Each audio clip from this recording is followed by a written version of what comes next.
7টি আয়াতে উপদেশ রয়েছে। প্রথম উপদেশ সবচেয়ে গুরুত্বপূর্ণ কি? এই যে 3টি বিষয় বললাম, আকীদা বা তৌহিদ, আল্লাহর একত্ব, ধর্মীয় বিশ্বাস, আর একটা ইবাদত বন্দেগী, যেমন সালাত, নামাজ, যাকাত, রোজা, হজ, উমরা ইত্যাদি। আর 3 নম্বর হচ্ছে আখলাক, চরিত্র, আচার আচরণ, লেনদেন, মানুষের সাথে চলাফেরা, সুসম্পর্ক, মানুষের হক নষ্ট না করা। কোনটা বেশি গুরুত্বপূর্ণ? আকীদার বিষয়টি, আল্লাহর তৌহিদ, আল্লাহর একত্ব প্রতিষ্ঠা করা এবং আল্লাহর একত্ব বিরোধী যতগুলি বিষয় রয়েছে, শিরক হোক, নাস্তিকতা হোক, কুফরি হোক, অথবা কপটতা, মুনাফিকি হোক, আকীদার সমস্ত কিছু থেকে, মানব রচিত যা কিছু ধর্মকর্ম হোক অথবা মানব রচিত কোনো রাষ্ট্রীয় আইন কানুন হোক, সবগুলি হচ্ছে তৌহিদ পরিপন্থী, ইসলামী আকীদা পরিপন্থী। যেমন মানব রচিত ধর্মকর্ম হচ্ছে পীরতন্ত্র। এক শ্রেণীর লোকেরা মানব রচিত বলে শুধু ওই রাষ্ট্রীয় আইন কানুনের যেগুলো মানব রচিত রয়েছে সেগুলির আলোচনা করে, কিন্তু তাদের নিজের আকীদাতে শিরক, বেদাত আর সুফি ইজমের গুমরাহি ঢুকে আছে। অথচ একটা ধর্মীয় পোশাক পরে আছে আর একটা বেধর্মিতার পোশাক পরে আছে। কাকে দেখে মানুষ বেশি প্রতারিত হবে? ওর কথা বুঝছেন না? একজন লোক আমার মতো দাঁড়িয়ে রাখে আর ঢিলা ঢালা জুব্বা আর তারপর তার সাথে আলখাল্লা লাগিয়ে আছে আর মানুষকে বিভ্রান্ত করছে, আর আরেকজন প্যান্ট শার্ট টাই ফাই দিয়ে আর তার টাকানার নিচে কাপড় আর মুখে নেই দাড়ি, সে যদি মানুষকে ধর্মের নামে বা কোনো কিছু বিভ্রান্তিকর কথা বলে, কার দ্বারা বেশি মানুষ ধোঁকা খাবে? যে ধর্মীয় পোশাক পরে আছে, ঠিক কিনা? তাই পীর মুরিদিটা হচ্ছে ধর্মীয় পোশাক। ধর্ম বলে আপনাদের সামনে পেশ করে আপনাদেরকে গুমরাহ করে জাহান্নামের রাস্তায় নিয়ে গেছে। আর মানুষের তৈরি করা যে সব রাষ্ট্রীয় আইন কানুন রয়েছে, সেটা দেশ পরিচালনার ক্ষেত্রে হোক অথবা আদালতের বিচার আচারের ক্ষেত্রে হোক, মানব রচিত যেগুলো, মন গড়া যেগুলো কথা, ইসলাম পরিপন্থী যেসব বিষয়গুলি, সেগুলি সবাই জানে যে এগুলি কাফেররা তৈরি করে দিয়েছে। আর এক শ্রেণীর মুসলিমরা যারা কাফেরদের অনুসরণকারী, কাফেরদের অন্ধ অনুসারী, কাফেরদের ভক্ত আর দিন সম্পর্কে মূর্খ, তারা সাদরে গ্রহণ করে নিয়েছে। একজন আলেম কখনো গ্রহণ করবে না এগুলো, যদি সত্যিকার আলেম হয়, তাহলে কোরআন সুন্নাহর জ্ঞান রাখে, তাহলে এই গুমরাহি থেকে বেঁচে থাকা সহজ। কিন্তু ধর্মীয় পোশাক পরে যে গুমরাহিটা এসছে, এই গুমরাহির ক্ষেত্রে যদি সজাগ না, সাধারণ মানুষ তো বুঝতে পারবেন না, কারণ তারাও আধ্যাত্মিকতার নামে, রুহানিয়াতের নামে, আত্মার পরিশুদ্ধির নামে, ভালো মানুষ বানাবার নামে মুরিদ বানাচ্ছে আর শিরক করাচ্ছে, কুফরি করাচ্ছে, মাজার পূজা করাচ্ছে। ধোঁকা খেয়ে যাবে সেখানে যদি ইসলামের জ্ঞান না থাকে। তাহলে তো এই জন্য প্রথম যে তরবিয়তটি, নিজের তরবিয়ত বলবেন না, কিন্তু আগে নিজেকে প্রশিক্ষণ প্রাপ্ত করা, নিজে ট্রেন হওয়া, তারপরে ছেলে মেয়েকে ট্রেন করা, তাহলে আপনার ছেলে মেয়ে ভালো হবে। আপনি যেমন রঙের সেই রঙে আপনি রঞ্জিত করতে চেয়েছেন আপনার ছেলে মেয়ে, এটা সহজ। কিন্তু আপনার কালার আলাদা আর ছেলে মেয়েকে অন্য কালারে আপনি রঙাতে চান, এটা সম্ভব না, এটা খুব কঠিন। ব্যতিক্রম যদি আল্লাহর চূড়ান্ত ফয়সালা থাকে যে স্পেশাল আল্লাহ কোন দিয়ে আল্লাহ রাব্বুল আলামিন গোবরে পদ্মফুল তৈরি করে, সেটা ভিন্ন বিষয়। তো প্রথম যে তরবিয়ত সেটি হচ্ছে তৌহিদের তরবিয়ত। ছেলে মেয়েদের প্রতিপালন হইতে হবে কিসের ওপর? তৌহিদ, আল্লাহর একত্ব বিশ্বাস করা, একত্বের স্বীকৃতি দেওয়া, তৌহিদের স্বীকৃতি দেওয়া, তৌহিদের ঘোষণা করা, শাহাদাত দাও, সাক্ষ্য দাও, তৌহিদের জীবনের প্রতিটি ক্ষেত্রে প্রতিষ্ঠা করা এবং তৌহিদ পরিপন্থী বিষয়গুলি থেকে মুক্ত থাকা, বেঁচে থাকা। আর তা হচ্ছে শিরক, কুফর এবং নেফাক। এটি হচ্ছে ইমানি তরবিয়ত। তাহলে প্রথম তরবিয়ত হচ্ছে ইমানি তরবিয়ত, আকীদার তরবিয়ত। এই শিক্ষা কোন আয়াতে রয়েছে? আয়াত নম্বর 13 সূরা লোকমানের, ওয়াইদ কালা লোকমান লিবনিহি ওয়া হুয়া ইয়াইযুহু, স্মরণ করো যখন লোকমান তার সন্তানকে বলেছিল,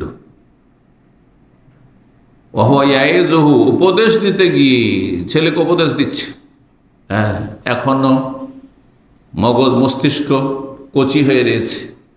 চারা গাছকে আপনি যেভাবে মানুষ করেন সেভাবে মানুষ, কচি গাছপালা যেমনভাবে করবেন সেমন হবে, সোজা করতেন সোজা হবে, বাঁকা করেন বাঁকা হয়ে যাবে। কিন্তু গাছ পাকা হয়ে যাওয়ার পরে ও আর বাঁকা থাকলে সোজা হবে না, আর সোজা থাকলে বাঁকা করতে পারবেন না আপনি। জি, এই জন্য কচি কাচারা হচ্ছে কাদা মাটির মতো, কাদা মাটি দিয়ে যা ইচ্ছা তাই তৈরি করতে পারেন, কিন্তু মাটি শুকিয়ে যাওয়ার পরে অথবা সেটা হ্যাঁ আপনার পুড়িয়ে নেওয়ার পরে ওটাকে এদিকে সেদিকে কিচ্ছু করতে পারবেন না, যা আছে তাই থাকবে। ছোট থেকে যারা ইমানি তরবিয়ত নেবে সেই তরবিয়ত ফলপ্রসূ হবে, স্থায়ী হবে, দীর্ঘায়িত হবে।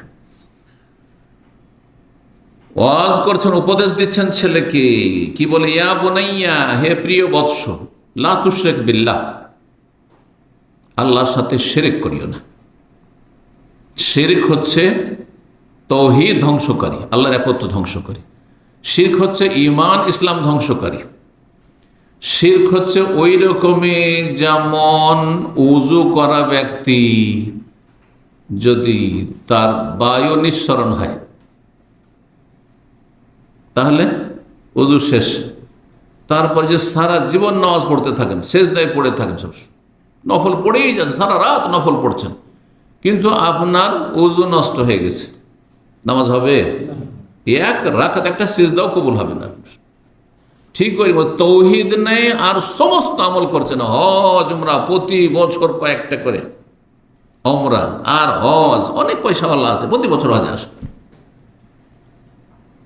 কিন্তু আকীদা শিরকি আকীদা, নাস্তিকতার আকীদা, সেকুলার আকীদা, মাজার পূজার আকীদা, হ্যাঁ হুলুল ওয়াহদাতুল ওজুদের আকীদা, যতগুলো ঈমান পরিপন্থী আকীদা, তাহলে কোনো লাভ নাই। আকীদার পরিশুদ্ধি হইতে হবে। লা তুশরিক বিল্লাহ, আল্লাহর সাথে শরীক করিও না কাউকে, অংশীদার স্থাপনই করিও না। আল্লাহর জাত সত্তাতে হোক, আর আল্লাহর কাজে হোক, আর আল্লাহর ইবাদত বন্দেগীতে হোক, আল্লাহর নাম গুণাবলীতে হোক, কোনো কিছুতে হোক না কেন। ইন্না শিরকা লাযুলমুন আযীম, নিশ্চয় শিরক হচ্ছে সবচেয়ে বড় অপরাধ। জুলমুন আযীম, মহা অপরাধ, ওর চেয়ে বড় কোনো অপরাধ নেই। ওর সমান, শিরকের সমান হচ্ছে কুফরি। কেউ বলছে আল্লাহ নেই, আর কেউ বলছে তিন আল্লাহ আছে। খ্রিস্টানরা বলছে তিন এলা আছে, হ্যাঁ হিন্দুরা বলছে 33 কোটি দেবতা আছে, বুঝছেন না?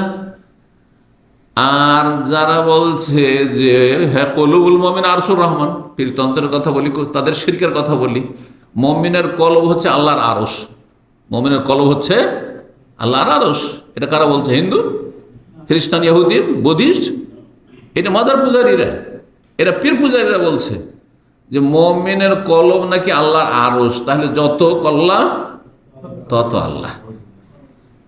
তাহলে হিন্দুরা তো 33 কোটি বলছে, আপনি তো তার চাইতে বেশি বাড়িয়ে দেবেন, কারণ কত 33 কোটি চাইতে অনেক বেশি, তাই না? হ্যাঁ, তাহলে চিন্তা করুন আপনি কোথায় আছেন, তাহলে চিন্তা। অথচ জাতি তো মুসলিম, কিন্তু আকীদায় মুসলিম না আপনি। ইন্না শিরকা লাযুলমুন আযীম, শিরক হচ্ছে সবচেয়ে বড় অপরাধ। এবং এই আকীদার বিষয়টি রাসূলুল্লাহ সাল্লাল্লাহু আলাইহি ওয়াসাল্লাম তার 23 বছরের জীবনের শুরু থেকে শেষ পর্যন্ত সবসময় আকীদার দাওয়াত দিয়েছেন, সবসময় তাওহীদের দাওয়াত দিয়েছেন। অনেকে ইসলাম বুঝতে গিয়ে ভুল করে, অনেক বক্তারা বলে যে নবী সাল্লাল্লাহু আলাইহি ওয়াসাল্লাম মক্কাতে তাওহীদের দাওয়াত দিয়েছেন, মদিনা দেননি। যারা প্রথম দাওয়াত শুরু করেছেন, ইয়া আইয়ুহান নাস কুলু লা ইলাহা ইল্লাল্লাহ, হে মানব সকল, আল্লাহ ছাড়া কোনো সত্য মাবুদ নেই, এগুলো সব বাতিল ভ্রান্ত, এ কথা ঘোষণা করো, তুফলিহু, এতেই তোমাদের সফলতা রয়েছে। সূচনা হয়েছে ইসলামের দাওয়াতের মক্কায় এই বাক্য দিয়ে। সর্বশেষ বাক্য নবী সাল্লাল্লাহু আলাইহি ওয়াসাল্লামের ইন্তেকালের 5 দিন আগে, 3 দিন আগে, যেদিন ইন্তেকাল সেই দিনও বারবার করে একটি কথা রিপিট করেছে রাসূলুল্লাহ সাল্লাল্লাহু আলাইহি ওয়াসাল্লাম, কি লানাতুল্লাহি আল ইয়াহুদি ওয়ান নাসারা, ইহুদি খ্রিস্টানদের আল্লাহর লানত, অভিশাপ রয়েছে, আল্লাহর রহমত থেকে এরা বঞ্চিত। কেন? ইত্তাখাযু কুবুর আম্বিয়াহি মাসাজিদা, তারা তাদের নবীদের, যারা আউলিয়া তাদের ভালো মানুষদের কবরগুলিকে সেজদার স্থানে পরিণত করেছে, মানে কবর পূজা করেছে, কবর পূজা থেকে সাবধান করেছেন। অথচ মানুষ শেষ অবস্থায় নিজের পরিবার নিয়ে চিন্তা করে, নিজের স্ত্রীদেরকে নিয়ে কী করে খাবে এরা, হ্যাঁ, নিজের ছেলে মেয়ে নিয়ে চিন্তা করে, নিজের আপনজন প্রিয়জন নিয়ে চিন্তা করে, সংসার নিয়ে চিন্তা করে না। এই জাতি নিয়ে চিন্তা, যেই জাতিকে তৌহিদের ওপর আমি রেখে গেলাম, এই জাতি একসময় মাজার পূজা শুরু করে দেবে। কবর কথা বলা হয়েছে, কবর পূজা শুরু করে দেবে, কবর পাকা করে সেজদা করবে, কবর দেবে, মসজিদের মধ্যে কবর দেবে, আর কবর সম্পর্কে বাড়াবাড়ি করে এরা মুশরিক হয়ে যাবে। এক রাস্তা দিয়ে ইসলামে ঢুকেছিল জন্মসূত্রে, আর এক রাস্তা দিয়ে বেরিয়ে যাবে। আল্লাহ হেফাজত করুন। তো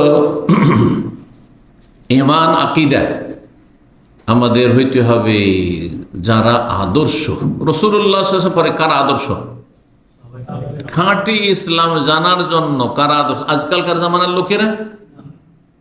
কিন্তু যদি বলা হয় যে সাহাবায়ে কেরামগণ, তারা আজকালকার মতো দল ছিল, এত দল ছিল, দুটো দল ছিল সাহাবীদের যুগে, তিনটা দল ছিল, কিছু ছিল না। কানান নাস উম্মাতান ওয়াহিদা, এক জাতি ছিল। সমস্ত সাহাবায়ে কেরামদের আকীদা ছিল তৌহিদি আকীদা, আল্লাহর একত্বের আকীদা, সমস্ত রকমের শিরক কুফরি মুক্ত আকীদা, বেদাত মুক্ত আকীদা। সুতরাং রাসূলুল্লাহ সাহাবায়ে কেরামগণ যেইভাবে ইসলামকে বুঝেছেন, যেইভাবে ইসলাম পালন করেছেন, যেভাবে ইসলামের কথাগুলি পেশ করেছেন, সেটা আমাদেরকে সামনে রাখতে হবে রাসূলুল্লাহ সাল্লাল্লাহু আলাইহি ওয়াসাল্লামের কথা কাজের পরে। জি, এই জন্য বিভিন্ন হাদিসে নবী সাল্লাল্লাহু আলাইহি ওয়াসাল্লাম সম্পর্কে সাহাবায়ে কেরাম বর্ণনা করছেন। নবী সাল্লাল্লাহু আলাইহি ওয়াসাল্লামের কবর হাদিস আছে না? আজকালকার মানুষরা কি বলছে, নবীর, বিশেষ করে বেদাতপন্থীরা কি বলছে, নবীর কবর বলছে, নবীর মাজার না, নবীর রওজা। নবীর হইলে রওজা হয়ে গেল, আর যদি পাকা কবর হয়, পীরদের হয়, তাহলে কি হয়ে গেল, ওটা মাজার হয়ে গেল। ওটাকেও কবর বলা যাবে না, হলে বেয়াদবি হয়ে যাবে। কিন্তু আপনার বাপ মা যে আপনার জনক, তাদের কবরগুলিও কবর হয়েই থেকে গেল, মাজার হওয়ারও চান্স পেল না। বুঝতে পারছেন? কোথা থেকে পেলেন ইসলাম? এই ইসলাম তো সাহাবায়ে কেরাম শিখে যাননি।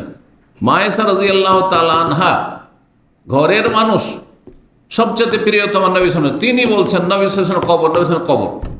তিনি বলছেন মাতান নবী সাল্লাল্লাহু আলাইহি ওয়াসাল্লাম, নবী মারা গেছেন। আমাদের সে অধিকাংশ মুসলিমরা মনে করে যে হায়াতুন নবী, নবী বেঁচে আছেন।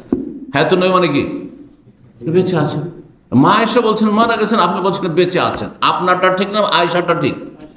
চিন্তা করুন তো দেখি, তাহলে আপনি কোন ইসলাম পালন করছেন? আপনি কোন ইসলামে বিশ্বাসী? আপনি ভ্রান্ত ইসলামে বিশ্বাসী। এই ইসলাম আল্লাহ কবুল করবেন না আপনার থেকে। এই জন্য তরিকায় আসতে হবে সাহাবায়ে কেরামদের তরিকায়, যেটি রাসূলুল্লাহ সাল্লাল্লাহু আলাইহি ওয়াসাল্লামের ছেড়ে যাওয়া নির্ভেজাল খাঁটি তরিকা।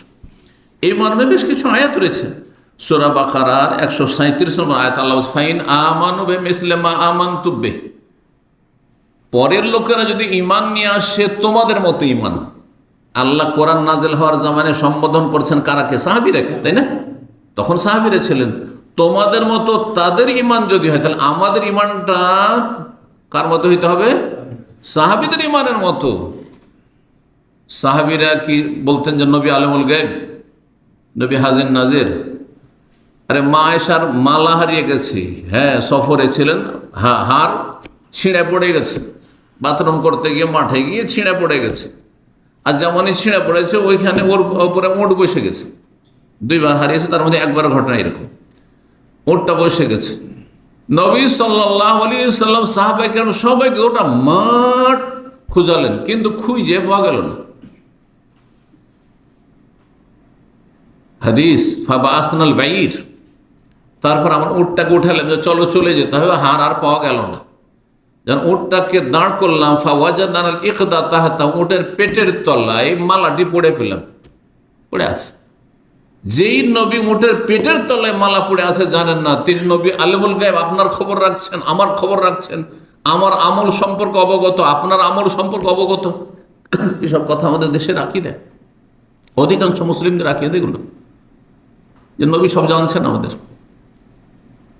নবী নাকি হাজির নাজির, হাজির হয়ে যান নাকি, নাউজুবিল্লাহ। নাজির মানে সবকিছু নাকি দেখছেন। এগুলো সাহাবীদের আকিদা ছিল না, সব শিরকি আকিদা। তো আল্লাহ বলছেন, যদি তারা তোমাদের মতো ইমানদার হয়, ফাইন আমানু বিমিসলি মা আনফাকাতু, তাহলে হেদায়েত পাবে, তাহলে হেদায়েত, তাহলে জান্নাতের রাস্তা। আর না হলে নয়। ওয়াইন তাওয়াল ফাইনহুম ফি শিকাক, আর যদি অন্য রাস্তা ধরে সাহাবীদের তরিকা বাদ দিয়ে, তাহলে তারা বিভিন্ন বিরোধে রয়েছে, ইসলাম বিরোধিতায় রয়েছে তারা।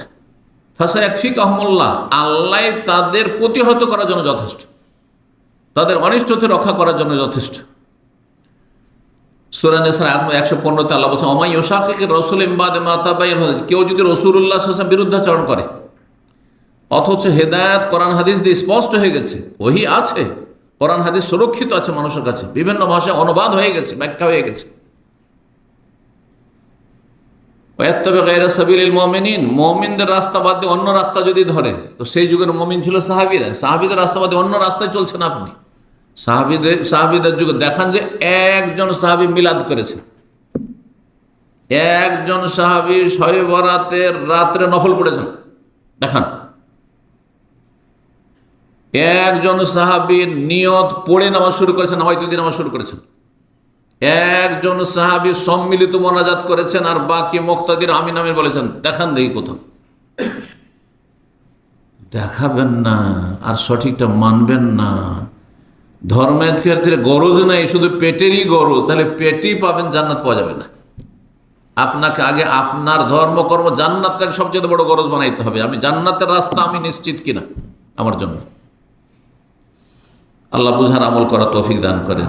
যদি রাসূল সাল্লাল্লাহু আলাইহি ওয়াসাল্লামের কেউ নাফরমানি করে, বিরুদ্ধে চলে, ওয়াত্তাবি গায়রা সাবিল, মুমিনদের রাস্তা বাদ দিয়ে অন্য রাস্তায় চলে, নুয়াল্লিহি মা তাওয়াল্লা, আল্লাহ বলছেন আমি জবরদস্তি হেদায়েত করবো না, যেদিকে যাবে সেদিকে ঘুরিয়ে দেবো। নুসলিহি জাহান্নামা, জাহান্নামে ঢুকিয়ে দেবো। আল্লাহ বলছে নুসলিহি জাহান্নাম, স্পষ্ট। আল্লাহু আকবার। আল্লাহ বুঝার তৌফিক দান করেন।